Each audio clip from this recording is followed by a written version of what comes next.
Welcome to 69 TV. నా పేరు సుమంజలి. ముందుగా బులెటిన్లోని హెడ్లైన్స్.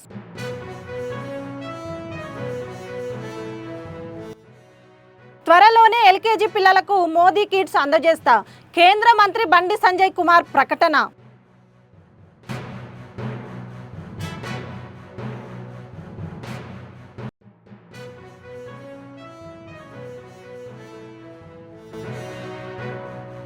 బీసీలకు 42% రిజర్వేషన్ అమలు కాకుంటే భూకంపం సృష్టిస్తాం హెచ్చరించిన మాజీ మంత్రి తలసాని శ్రీనివాస్ యాదవ్.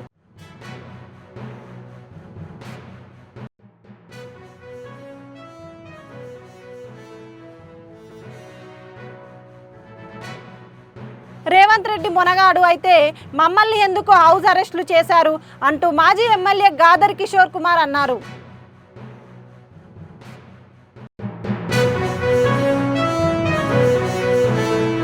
ఇక డీటెయిల్స్ లోకి వెళ్తే, అల్వాల్లో ఆషాఢ మాసం బోనాల పండుగ చెక్కులను పంపిణీ చేస్తున్న కార్యక్రమంలో మల్కాజ్గిరి ఎమ్మెల్యే మర్రి రాజశేఖర్ రెడ్డి బీఆర్ఎస్ కార్యకర్తలపై మైనంపల్లి హనుమంతరావు అనుచరుల దాడిని నిరసిస్తూ ఎమ్మెల్యే మర్రి రాజశేఖర్ రెడ్డి పోలీస్ స్టేషన్లో నిరసన తెలిపారు.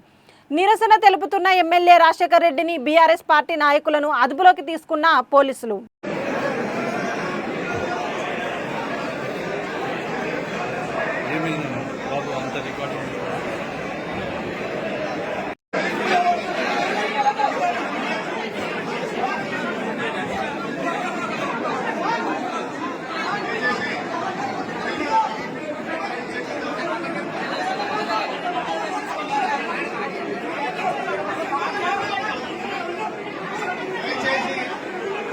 సిరిసిల్ల జిల్లా కేంద్రంలో సిరిసిల్లతో పాటు తంగళ్లపల్లిలో 10th చదువుకునే ప్రభుత్వ పాఠశాలల విద్యార్థులందరికీ బండి సంజయ్ కుమార్ తన చేతుల మీదుగా సైకిళ్లను అందజేశారు. ఆ సైకిళ్లను అందుకున్న విద్యార్థులు ఆనందానికి అవధులు లేకుండా పోయాయి. జై సంజయ్, జై జై బండి సంజయ్ అంటూ నినాదాలు చేశారు. విద్యార్థులంతా కలిసి సిరిసిల్ల పట్టణంలో సైకిల్ ర్యాలీ నిర్వహించారు. బండి సంజయ్ మాట్లాడుతూ, నేను పేద కుటుంబం నుండి వచ్చానని, సొంతంగా సైకిల్ కూడా ఉండేది కాదని మంత్రి బండి సంజయ్ కుమార్ అన్నారు.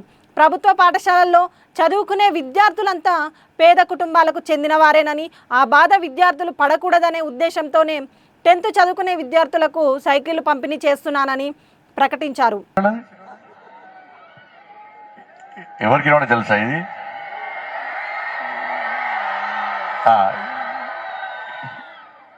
ఇది ఏం గిఫ్ట్? ఏం గిఫ్ట్? మోడీ గిఫ్ట్. అవునా కదా? మోడీ గిఫ్ట్ కదా? ఏం గిఫ్ట్? మరి ఢిల్లీలో ఉన్న మోడీ గారు గిఫ్ట్ ఇచ్చినప్పుడు మరి మోడీ గారికి మీ భారత్ మాతకి జై ఇవ్వడం లేదా? 2 చేతులు పైకెత్తి గట్టి అందామా లేదా? అందామా? భారత్ మాతాకి ఇంకా లేదన్న మజా లేదు. భారత్ మాతాకి, భారత్ మాతాకి. అందరికీ నమస్కారం. వేదిక పడినటువంటి పెద్దలు, శాసన మండలి సభ్యులు శ్రీ అంజిరెడ్డి గారు, గౌరవ కలెక్టర్ గారు, గౌరవ ఎస్పీ గారు, ఆర్డీఓ గారు, డిఓ గారు, మా జిల్లా అధ్యక్షులు గోపి గారు, ఇతర అధికారులు, విద్యార్థులు, ఉపాధ్యాయులు, అదేవిధంగా పాత్రికేయ మిత్రులందరూ కూడా హృదయపూర్వక నమస్కారాలు. ఎక్కువసేపు మాట్లాడే, ఎందుకంటే ఎండ కొడుతుంది బాగా. సైకిల్ దొక్కుతారు కదా, మరి లైసెన్స్ ఉందా మీకు? లైసెన్స్ లేకుంటే ఎస్పీఆర్ పట్టుకుంటారు. కానీ సైకిల్ తొక్కొస్తుంది అందరికీ. సైకిల్ తొక్కొస్తేనే తొక్కాలి, తొక్కనప్పుడు వెళ్ళి నడుచుకుంటూ తీసుకుపోవాలి. వీళ్ళందరికీ వాటర్ బాటిల్ ఇచ్చిరా? ఉన్నాయా? చేతులున్నాయా? చూపడు. నువ్వు ఖాళీ వాటర్ చూపడుతున్నావు, మళ్ళీ వాటర్ బాటిల్ ఇది, మళ్ళీ ఏంటి అందరికి ఎండ కొడుతుంది బాగా. కాబట్టి మోడీ గారి యొక్క ఆలోచన మేరకు ప్రతిసారి ఈ పార్టీ ఆ పార్టీ అని కాకుండా హైదరాబాద్ ముఖ్యమంత్రి రేవంత్ రెడ్డి పాడిందే పాట అన్నట్లు నిన్న మాట్లాడారు. నల్గొండ జిల్లాకు సీఎం వచ్చారు కాబట్టి జగదీష్ రెడ్డిని తిట్టారని మాజీ ఎమ్మెల్యే గాదరి కిషోర్ కుమార్ అన్నారు. నిన్న సీఎం పర్యటనను అడ్డుకుంటామని మేము ఎక్కడా చెప్పలేదు. రేవంత్ రెడ్డి మొనగాడైతే మమ్మల్ని ఎందుకు హౌస్ అరెస్టులు చేశారు? తుంగతుర్తి ఎమ్మెల్యే రాష్ట్ర మంత్రి ఉత్తమ్ కుమార్ రెడ్డి సొంత ఊర్లో రైతు రుణమాఫీ అయిందో లేదో చర్చకు సిద్ధమా అని ప్రశ్నించారు. రేవంత్ రెడ్డి ఏమైనా 6 ఫీట్లు ఉన్నాడని 3 ఫీట్ల గురించి మాట్లాడుతున్నాడు అని జగదీష్ రెడ్డి 30 ఫీట్లు దించుతున్నాడని అసెంబ్లీ నుంచి సస్పెండ్ చేశారు. ఉరి తీయాల్సింది రేవంత్ రెడ్డిని. సోడా కలిపినంత ఈజీ కాదు గోదావరి నీళ్లు ఇచ్చుడు అని సీఎం అంటున్నారు. కానీ బీఆర్ఎస్ హయాంలో మేము తుంగతుర్తికి గోదావరి నీళ్లు ఇచ్చాము.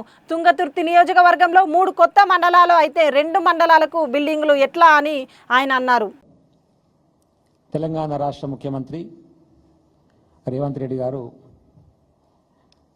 నిన్న తుంగతుర్తి నియోజకవర్గ తిరుమలగిరి కేంద్రంలో రేషన్ కార్డుల పంపిణీ కార్యక్రమం పేరుతోని ప్రభుత్వ కార్యక్రమాన్ని ఏర్పాటు చేసి ఒక సమావేశం నిర్వహించారు. మాట్లాడేటప్పుడు స్టార్టింగే పాపం జర బుద్ధిమంతుని లెక్క ఇది ప్రభుత్వ కార్యక్రమం కాబట్టి నేను ఎక్కువ తక్కువ మాట్లాడా అన్నాడు. నేను నిజంగానే మావానికి బుద్ధి వచ్చిందేమో సోయికొచ్చింది తెలివికల్వాడు బాగానే చెప్పంగా ఏది ప్రభుత్వ కార్యక్రమమో ఏది పార్టీ కార్యక్రమమో ఏది ప్రజల కార్యక్రమం తెలియకుండా ఏడికి పోయినా కేసీఆర్ తిరుగుతున్నా నేను సోయలేదని తిరుగుతుంటే ఇప్పుడు తెలుసుకునే అనుకున్నాం. చెప్తానికి మాత్రం అట్లా చెప్పిండు. మళ్ళీ ఎప్పట్లెక్కనే పాడిందే పాట పాస్మంట దాస అన్నట్టుగా ఎప్పుడు అదే ముచ్చటికి ఇంకోటి ఉండదు ఆయన కాడ. 2-3 డైలాగులు చెప్తే కేసీఆర్ గారు తిట్టాలి. ఈసారి మళ్ళా జిల్లాకు వచ్చింది కాబట్టి జగదీష్ రెడ్డి గారు తిట్టిపోయాడు. కొత్తగా ఒరిగింది ఏం లేదు. 10 సంవత్సరాలు ఏం చేసినావు? 10 సంవత్సరాలు ఏం చేసిండో నల్గొండ జిల్లా పబ్లిక్ కార్డుకు వస్తే తెలుస్తుంది. ఉమ్మడి జిల్లాకు 10 సంవత్సరాలు మంత్రిగా ఉండి ఎన్ని వేల కోట్లతోని ఎన్ని రకాల అభివృద్ధి కార్యక్రమాలు ఎంత అద్భుతంగా ఉమ్మడి జిల్లాను తీర్చిదిద్దినాం. రోడ్ల విషయంలో కానివ్వండి, ఇన్ఫ్రాస్ట్రక్చర్ విషయంలో కానివ్వండి, సాగునీటి విషయంలో కానివ్వండి, మెడికల్కి సంబంధించి కానివ్వండి, ఒక పవర్ ప్లాంట్కి సంబంధించిన విషయంలో కానివ్వండి, ఏ సబ్జెక్టు తీసుకున్నా ఎంత అద్భుతంగా తీసుకుపోగలిగినాం. భారతదేశంలోనే అత్యధిక పంటను పండించగలిగినటువంటి ఒక జిల్లాగా నల్గొండ జిల్లాను నిలబెట్టగలిగినామంటే అది జగదీష్ రెడ్డి గారి సారథ్యం, సహకరించినటువంటి తెలంగాణ జాతిపిత కేసీఆర్ గారు, కేటీఆర్ గారు, వారి వల్ల అది సాధ్యమైంది. ఆయన వస్తున్నాడు మీటింగ్ అన్నప్పుడు కూడా ఎవరు అడ్డుకుంటామని చెప్పలే, లేదు ఆయనే కాయించుకుండు. మేము అడ్డుకుంటామని చెప్పలే. మేము అన్నటువంటి మాట ప్రెస్ మీట్ పెట్టి నేను అడిగింది కూడా ఏంటంటే, రేవంత్ రెడ్డి గారు ఏ ముఖం పెట్టుకొని వస్తున్నావు తుంగతుర్తికి? నీ 6 గ్యారెంటీలు అమలు కావట్లేవు, 420 హామీలు అమలు కావట్లేవు. తుంగతుర్తి నియోజకవర్గానికి వరుసగా 4-5 సంవత్సరాలు 365 రోజులు ఎస్ఆర్ఎస్పి కాలువలలో కాళేశ్వరం నీటిని పెట్టి అద్భుతమైనటువంటి పంటలు పండించేటువంటి అవకాశం ఉండి మేము ముందుకు తీసుకుపోయినటువంటి నా నియోజకవర్గం 2014 ముందు 17,000 ఎకరాలు ఉన్నటువంటి దాన్ని ఈ 10 సంవత్సరాల కాలంలో 1,25,000 ఎకరాలకు సాగు చేసేటువంటి పరిస్థితికి కాళేశ్వరం వాటర్ ద్వారా తీసుకుపోగలిగినాం. మరి నువ్వు కాళేశ్వరాన్ని బంద్ చేసి మాకు నీళ్ళు ఇవ్వకుండా మా రైతాంగం పుట్టగొడుతున్నావు. కనీసం కాలం సహకరిస్తామంటే వర్షం వచ్చేటువంటి పరిస్థితి. ఇప్పటికీ 2 సార్లు పత్తి విత్తనాలు పెట్టి మా వాళ్ళు నష్టపోయారు. కాబట్టి వచ్చే ముందు కాళేశ్వరం జలాలు, గోదావరి జలాలు తుంగతుర్తికి విడుదల చేసి రా అని చెప్పేసి విజ్ఞప్తి చేసినాం. నీకు అర్హత లేదు రావడానికి అని చెప్పినాం. నన్ను రావద్దంటారా, మా కార్యకర్తలు చూసుకుంటారు. మరి మనం ఎందుకు అరెస్ట్ చేసినామంతా మునగానివైతే మనం అందరు ఎక్కడికక్కడ హౌస్ అరెస్ట్ చేసి ఇబ్బంది పెట్టి తెల్లారగట్ట 4 గంటలకే ఇళ్లకు వచ్చి ఏం జరిగింది అన్నటువంటి ఒక ఆగమాగం పరిస్థితి క్రియేట్ చేసి ఎందుకట్లా చేసినావు? నా తుంగతుర్తి నియోజకవర్గానికి 1,25,000 ఎకరాలు ముందుకు దాటుకొని పోతే 71 DBM సూర్యాపేటకు, ఇంకా ముందుకు దాటుకొని పోతే మా బొల్లమల్లన్న కాన్స్టిట్యున్సీ కోదాడకు. మా హయాంలో మేము తిప్పలబడి కేసీఆర్ గారు అక్కడ కూర్చొని కాలువలు మరమ్మతులు చేసుకొని వాటికి తూములు లేకపోతే తూములు పెట్టించుకొని కొత్తగా ఓటీలను ఏర్పాటు చేసుకొని మొత్తం రైతాంగానికి పొలాలకు వాటర్ ఇవ్వడంతో పాటు అన్ని చెర్లను నింపుకునేటువంటి ఒక వెసులుబాటు ఇవన్నీ గతంలో లేకుండే. ఉమ్మడి ఆంధ్రప్రదేశ్లో ఏంది సమస్య? భారీ నీటిపారుదల శాఖ వేరు, చిన్న నీటిపారుదల శాఖ వేరు, 2 డిపార్ట్మెంట్లే వేరు. అప్పుడు ఏమంటారు వాళ్ళు? ఈ కాలువల ద్వారా వచ్చేటువంటి గోదావరి జలాలు ఇటువంటి వాటిని చెర్లకి ఏమంటారు? ఇది మైనర్ ఇరిగేషన్ అంటారు. ఏ ఇరిగేషన్ అయితే ఎంత రైతాంగానికి నీళ్ళు వేయాలి కదా అని చెప్పేసి కేసీఆర్ గారు ఆలోచన. అట్లా కొత్తగా ఉన్నటువంటి ఓట్లను నిర్మించుకొని కాలువల మరమ్మతులు చేసుకొని జలయజ్ఞం ధనయజ్ఞం పేరుతోని కాలువలు చేసి కాంట్రాక్టర్లను బాగుపరిచే ప్రయత్నం చేశారు తప్ప నీళ్ళు ఎన్నో రాలేదురా నాయన మీ హయాంలా. ఒక్కనాడు ఒక ట్రయల్ రన్ కొంచెం ఇట్లా ఇచ్చినట్టు చేసి తప్ప రాలేదు. మా హయాంలోనే 5 సంవత్సరాలు వరుసగా ఇచ్చినాం. దాదాపు 9 పంటలు కంటిన్యూగా పండించుకున్నటువంటి వెసులుబాటు ఇచ్చినాం. మళ్ళీ మా జిల్లాలో మాకు ఏమని చెప్పి విజ్ఞప్తి చేసినాం. కానీ రేవంత్ రెడ్డి గారు మాట్లాడే మాటలు రైతు సంక్షేమ ప్రభుత్వం ఎరువులు ఎక్కడ పోయినాయి? మళ్ళీ పంచాయతీలు ఎందుకు అవుతున్నాయి? మళ్ళీ లైన్లు ఎందుకు నిలబడుతున్నారు? మళ్ళీ చెప్పులు ఎందుకు పెడుతున్నారు లైన్లో? పోలీసులో పెట్టి మళ్ళీ ఎందుకు ఎరువులు ఇప్పిస్తున్నావు? కనీస అవగాహన లేదు. డైలాగులు చెప్తాను తప్ప అవగాహన లేదు. ఎందుకు అవగాహన లేదు అంటున్నామంటే ఇదే ఎరువులకు సంబంధించి కేసీఆర్ గారి దగ్గర డిస్కషన్ వచ్చినప్పుడు ఎందుకు ఇబ్బంది అవుతుంది అంటే రాష్ట్రాలు అన్నీ ఒకటేసారి ఇండియట్ పెడతాయి సార్, మనం 100 బస్తాలు ఏమంటే అక్కడ ఉన్నటువంటి వెసులుబాటును బట్టి కేంద్ర ప్రభుత్వం 50 పంపిస్తారు. అవును, అందరూ ఒకటేసారి ఎందుకు పెట్టాలి? మనం ముందు పెట్టుకునే అడ్వాన్స్ ముందే తెచ్చి పెట్టుకొని మనం ముందే కనుక రైతాంగం కోసం రెడీ చేసుకుని వాళ్ళకి అవసరం ఉన్నప్పుడు ఇస్తే ఈజీ ఉంటుంది కదా. అంటే అన్నింటిని తీసుకొచ్చి పెట్టుకునేటువంటి స్టాక్ సంబంధించినటువంటి పాయింట్స్ కానీ గోడౌన్స్ కానీ మన దగ్గర లేవు. మరి అది సమస్య అయినప్పుడు గోడౌన్లు కట్టుకుంటే అయిపోద్ది కదా అని నాబార్డ్ నుంచి నిధులు తీసుకొచ్చి 5 లక్షల మెట్రిక్ టన్నులు ఉన్నటువంటి గోడౌన్లను 22 లక్షల మెట్రిక్ టన్నులకు తీసుకుపోయారు. తర్వాత ముందే అడ్వాన్స్ ఎరువులను తీసుకొచ్చి అక్కడ గోడౌన్లలో నింపుకొని మనకు అవసరం ఉన్నప్పుడు వాడుకున్నాం. ప్రతి ఊర్లో రకరకాల ఏజెన్సీల ద్వారా షాపులు పెట్టించేసి ఏ ఊర్లో ఆ ఊర్లో ఎరువు బస్ వేసుకొని పోతుండే రైతాంగం. కానీ ఇప్పుడు కనీసం అవగాహన లేదు రేవంత్ రెడ్డి గారికి. అది యాజ్ ఈజ్గా ఇంప్లిమెంట్ చేస్తే అయిపోతుంది. నా సమీక్ష ఉండదు, వ్యవసాయ శాఖ మంత్రిది ఉండదు, ముఖ్యమంత్రిది ఉండదు, రైతాంగానికి ఏం చేయొచ్చు ఆలోచన ఉండదు, ఎరువులు ఎట్టియాలని ఆలోచన ఉండదు, 24 గంటల కరెంట్ ఎట్టియాలని ఆలోచన ఉండదు, సాగునీరు ఎట్ట తీసుకురావాలని ఆలోచన ఉండదు, వచ్చినటువంటి ఐకేపీ వాళ్ళ కొనుగోలుకు అవకాశం ఉండదు. డైలాగులు మాత్రం పెద్ద పెద్దగా మేము బోనస్ ఇచ్చినాము, మొన్ననే రైతు బంద్ చేసినాము, అంతకుముందు 2 సార్లు ఎగ్గొట్టినాము. మరి అదెందుకు చెప్పు, ఇట్లా చెంపలు వేసుకొని రైతాంగం దగ్గర 2 సార్లు ఎగ్గొట్టినా అని చెప్పేసి మరి తప్పేందుకు ఒప్పుకోలేదు. సికింద్రాబాద్ మల్కాజ్గిరి ఎంపీ ఈటల రాజేందర్ మంగళవారం జరిగిన కంటోన్మెంట్ బోర్డు మీటింగ్లో పాల్గొన్నారు. తరువాత ఈటల మాట్లాడుతూ రాజీవ్ రహదారి, నాగపూర్ హైవే, ఫ్లైఓవర్ కింద పోయిన భూములకు రాష్ట్ర ప్రభుత్వం డబ్బులు జమ చేసింది. హుస్సేన్ సాగర్ పక్కన ఉండడం వలన కంటోన్మెంట్లో వర్షం వస్తే ఇళ్లలో 10 అడుగులు నీరు చేరుతుంది. 303 కోట్లతో కంటోన్మెంట్లో ఎక్కడా నీరు నిల్వకుండా సివరేజ్ నాలాలతో బయటకు పంపించే విధంగా మీటింగ్ అయింది. మొన్న ఏ రాజీవ్ రహదారి కానీ అదేవిధంగా నాగపూర్ హైవే కానీ ఆ ఫ్లైఓవర్ల కింద పోయినటువంటి భూముల డబ్బు రాష్ట్ర ప్రభుత్వం జమ చేసిన తర్వాత ఈ కంటోన్మెంట్ ఏరియాలో అతి ఎక్కువ ప్రాంతాలు వరదకు ముంపుకు గురవుతాయి. ఎప్పుడు పెద్ద వర్షాలు వచ్చినా కూడా ఇళ్లకు 8 ఫీట్లు 10 ఫీట్ల వరదలు వచ్చేటువంటి దరిద్రం ఉండే.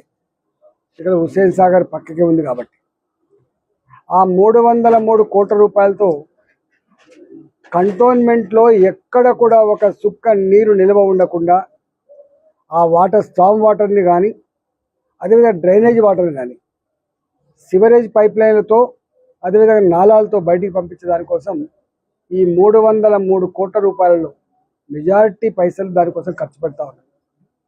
సీతారాంపురం ఏరియాలో అనేక కాలనీలు ఉంటాయి, కానీ ఎప్పుడు వరదలు వచ్చినా మొట్టమొదటి ముప్పు గురయ్యే ప్రాంతం. దాన్ని కూడా ఆ 10-12 కాలనీల వాసుల యొక్క ఆ ముప్పు గురయ్యేటువంటి ఏరియాను కూడా శాశ్వత పరిష్కారం కోసం దాన్ని కూడా ఇంక్లూడ్ చేసి చేయబోతున్నాం. అదేవిధంగా అక్కడ ఆ ప్రాంతంలో రామన్న కుంట అనే కుంట ఉంటుంది, మురికి నీళ్లతో దుర్గంధపూరితంగా ఉండేది.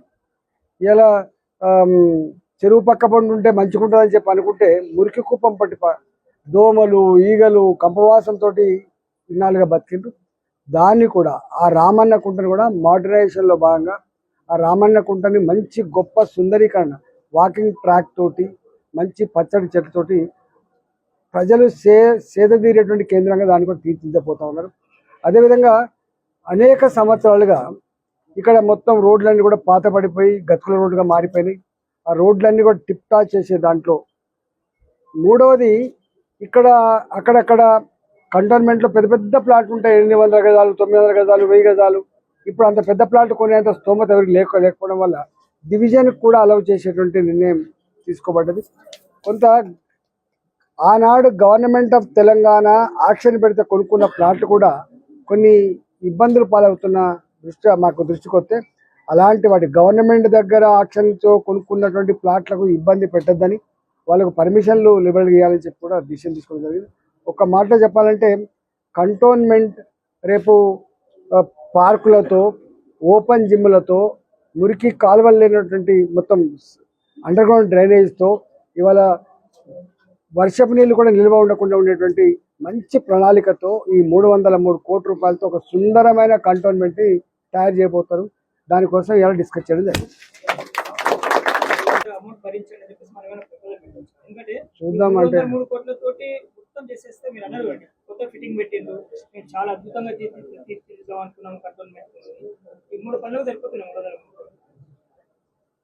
తప్పకుండా రాబోయే కాలంలో ఈ పనులు జరిగిన తర్వాత కొంత అవసరమైతే డబ్బులు తెచ్చి కంటోన్మెంట్ మొత్తం హైదరాబాద్ నగరంలో జంట నగరాల్లో సుందరంగా ఉండే ప్రాంతం, పచ్చగా ఉండే ప్రాంతం, ప్రశాంతంగా ఉండే ప్రాంతం కంటోన్మెంట్. దాని గొప్పతనాన్ని తప్పకుండా కాపాడంలో రేపు కేంద్ర ప్రభుత్వం డబ్బులు కావచ్చు, సిఎస్ఆర్ కింద కావచ్చు, మేము కూడా దీన్ని మంచి సమగ్రమైన కంటోన్మెంట్ అభివృద్ధి చేయబోతాం.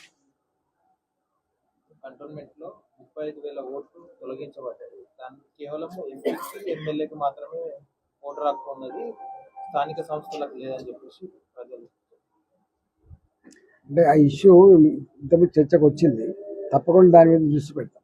ఎందుకు తీసేయబడ్డది, ఎందుకు లోకల్ బాడీస్కి లేవు, ఎందుకు ఎమ్మెల్యే ఒక పౌరుడు ఓటు హక్కు కలిగి ఉంటే అందరికీ ఓటేసేటువంటి అధికారం ఉంటుంది. ఎమ్మెల్యేకి ఎత్తారు, ఎంపీకి ఎత్తారు, మిగతా హక్కు ఉండదు. చూస్తా, పరిశీలన చేస్తాం. ఓకేనా? హైదరాబాద్ ఇందిరా పార్క్ వద్ద ధర్నా చౌక్లో నిర్వహించిన ధర్నాలో ఎమ్మెల్యే తలసాని శ్రీనివాస్ యాదవ్ పాల్గొన్నారు. తలసాని మాట్లాడుతూ కామారెడ్డి డిక్లరేషన్లో 42% రిజర్వేషన్ కాంగ్రెస్ ప్రకటించింది. తప్పుల తడకగా కులగణన లెక్కలు ఉన్నాయి. హడావిడిగా అసెంబ్లీలో బీసీ బిల్లు ప్రవేశపెట్టి కేంద్రానికి పంపారు. 42% రిజర్వేషన్ బిల్లుకు చట్టబద్ధత కోసం కేంద్రంపై ప్రభుత్వం ఒత్తిడి తీసుకురాలేదు. మోసపూరిత హామీలతో అధికారంలోకి వచ్చిన కాంగ్రెస్ బీసీలను మభ్యపెట్టే ప్రయత్నం చేస్తుంది. ఇప్పుడు డిక్లరేషన్ అంటుంది, బిల్లు ఎందుకు ప్రవేశపెట్టారని ప్రశ్నించారు. 9వ షెడ్యూల్లో చేర్చి పార్లమెంటులో ఆమోదిస్తేనే చట్టబద్ధత వస్తుంది. 42% రిజర్వేషన్ బిల్లుకు చట్టబద్ధత కల్పించాకే ఎన్నికలు జరపాలి. మేము యాచకులం కాదు, మా హక్కు. రిజర్వేషన్ అమలు చేయకుంటే మీ అధికారాన్ని లాక్కుంటామని హెచ్చరించారు.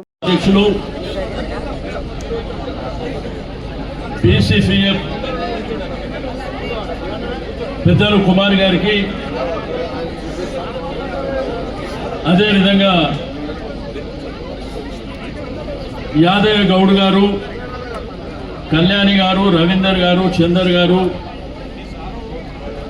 రవి గారు, నరేందర్ గారు, జగన్ గారు,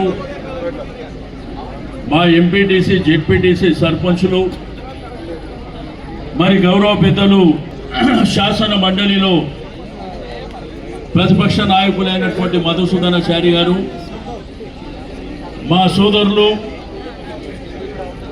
తెలంగాణ మరి ఉద్యోగ సంఘం నుండి మాజీ కౌన్సిల్ చైర్మన్ స్వామి గౌడన్న గారికి, గౌరవ పార్లమెంట్ సభ్యులు వద్దిరాజు రవిచంద్ర గారికి,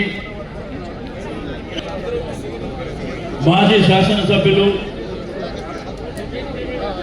మాజీ చైర్మన్లకు, వివిధ సంఘాల పెద్దలకు, ప్రజాప్రతినిధులకు అందరికీ, మీడియా మిత్రులకు పేరు పేరున అభినందనలు తెలియజేస్తా ఉన్నాను. మరి ఈరోజు ప్రజాప్రతినిధుల సంఘం ఆధ్వర్యంలో ఇందిరా పార్క్ దగ్గర ధర్నా పెడితే ఏ పబ్లిసిటీ లేకుండా ఇంత పెద్ద ఎత్తున వచ్చినటువంటి మా అన్నదమ్ములకు, అక్క చెల్లెళ్లకు నమస్కారం తెలియజేస్తా ఉన్నాను. ఇకపోతే అసలు విషయం మాట్లాడే ముందు మీ అందరికీ, మన సమాజానికి రిక్వెస్ట్ చేసేది ఒకటే, యాదవ్ల, గౌడ్ల, కుర్మల, మునూర్ కాపుల, పద్మశాలిల, చాకలి, మంగలి, వివిధ కులాలకు సంబంధించిన వాళ్ళందరికీ నేను రిక్వెస్ట్ చేసేది ఒకటే, ఈ రోజు నుంచి మనము బీసీలము అనేటువంటి నినాదమే పెట్టుకొని ముందుకు వెళ్ళాలని చెప్పి నేను ఈ సందర్భంగా తెలియజేస్తా ఉన్నాను. ఎందుకంటే మనల్ని విడదీసి రాజకీయం చేసే ప్రయత్నం కుట్రలు జరుగుతున్నాయి. మన సమాజంలో కూడా నీది ఈ కులము ఆ కులం అని, కానీ మనం అందరము ఒకటే బీసీ కులం అనే నినాదంతో వీళ్లకు మన సత్తా ఏందో చూపించబోతున్నామని చెప్పి నేను ఈ సందర్భంగా తెలియజేస్తా ఉన్నాను. తెలంగాణ ఉద్యమాన్ని నడిపించింది ఈ యొక్క బడుగు బలహీన వర్గాలే కదా. ఈ రోజు 100% ఉంది ఎస్సీ, బీసీ, మైనారిటీలే కదా. ఈ తెలంగాణ సమాజంలో బిడ్డ జాగ్రత్తగా ఉండకపోతే భూకంపం వస్తుంది, గుర్తుపెట్టుకోండి. ఈ బీసీ బిడ్డలు తలుచుకుంటే రాష్ట్రంలో భూకంపం వస్తుంది, గుర్తుపెట్టుకోవాలి. ఎందుకంటే మోసపూరితమైనటువంటి వాగ్దానాలు ఎవడు చేయమన్నారు మీకు? కామారెడ్డి డిక్లరేషన్ ఎవడు చేయమని చెప్పింది నీకు? ఆ రోజు మా బీసీ బిడ్డలు అడిగిర్రు, ఇది మోసం చేయడానికి కాదా అంటే, మాకు 125 సంవత్సరాల చరిత్ర ఉంది. పక్క రాష్ట్రం కర్ణాటక ముఖ్యమంత్రి అయినటువంటి మన బీసీ బిడ్డ సిద్ధిరామయ్యని తీసుకొచ్చి ఈ రిజర్వేషన్ అనౌన్స్ చేపించారు. ఆ రోజు పోరాటం చేద్దాం. ఇప్పుడు 42% ఇవ్వకపోతే రాబో రోజుల్లో నీ అధికారమే మేము పుంజుకుంటాం బిడ్డ, జాగ్రత్తగా ఉండండి అని చెప్పి నేను మరొకసారి తెలియజేస్తూ సెలవు తీసుకుంటాను. జై బీసీ, జై బీసీ, జై బీసీ. విజయవాడ ఇంద్రకీలాద్రిపై కనకదుర్గమ్మకు ఆషాఢ మాస ఉత్సవాలలో భాగంగా టీడీపీ పశ్చిమ నియోజకవర్గ తెలుగు మహిళా విభాగం సభ్యులతో కలిసి ఎంపీ కేశినేని శివనాథ్ సతీమణి కేశినేని జానకి లక్ష్మి సారె సమర్పించారు. పశ్చిమ నియోజకవర్గంలోని ఎంపీ కేశినేని శివనాథ్ క్యాంపు కార్యాలయం నుంచి బయలుదేరి పంజా సెంటర్ నుంచి బ్రాహ్మణ వీధి మీదుగా అమ్మవారి ఆలయానికి చేరుకున్న కేశినేని జానకి లక్ష్మికి ఆలయ అధికారులు స్వాగతం పలికి అమ్మవారి దర్శనం కల్పించి వేద పండితుల ఆశీర్వచనం అనంతరం ప్రసాదాన్ని అందించారు.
విజయవాడ ప్రఖ్యాత ఇంజనీర్ డాక్టర్ కేఎల్ రావు 124వ జయంతి వేడుకల్లో జల వనరుల శాఖ మంత్రి నిమ్మల రామానాయుడు పాల్గొన్నారు.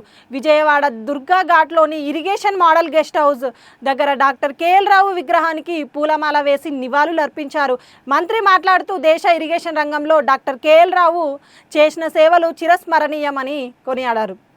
ఏదైతే గంగా, మహానది, గోదావరి, కృష్ణ, కావేరి ఇట్లా ఒక నదుల అనుసంధానం అంటే ఒక గార్లెండింగ్ ఆఫ్ రివర్స్ మాదిరిగా మనం ఈ అనుసంధానం చేసినట్లయితే మరి భవిష్యత్తులో భారతదేశం ఒక అభివృద్ధి చెందినటువంటి దేశంగా మారుతుందనేటువంటి కేఎల్ రావు గారు ఇచ్చినటువంటి ఏదైతే ఆ స్ఫూర్తిని ఈరోజు నరేంద్ర మోడీ గారు కానీ చంద్రబాబు నాయుడు గారు కానీ కొనసాగిస్తున్నటువంటి పరిస్థితి.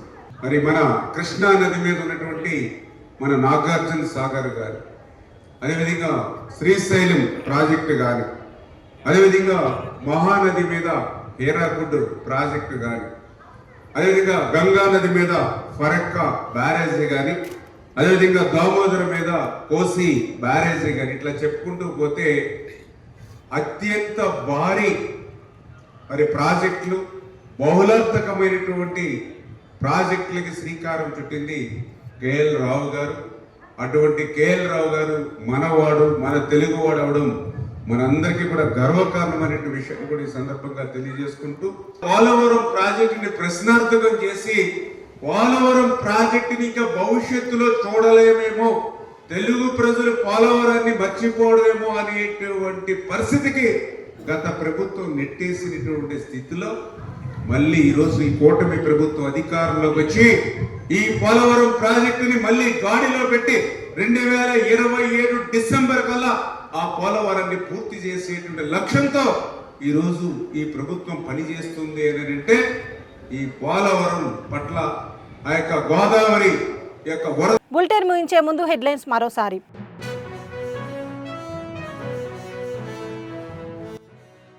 త్వరలోనే ఎల్కేజీ పిల్లలకు మోదీ కిట్స్ అందజేస్తా, కేంద్ర మంత్రి బండి సంజయ్ కుమార్ ప్రకటన.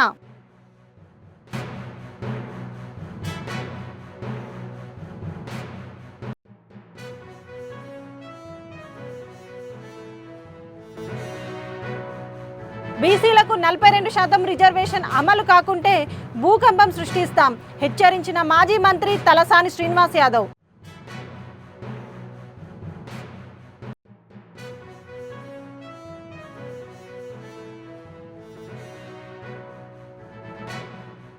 రేవంత్ రెడ్డి మొనగాడు అయితే మమ్మల్ని ఎందుకు హౌస్ అరెస్టులు చేశారు అంటూ మాజీ ఎమ్మెల్యే గాదర్ కిషోర్ కుమార్ అన్నారు.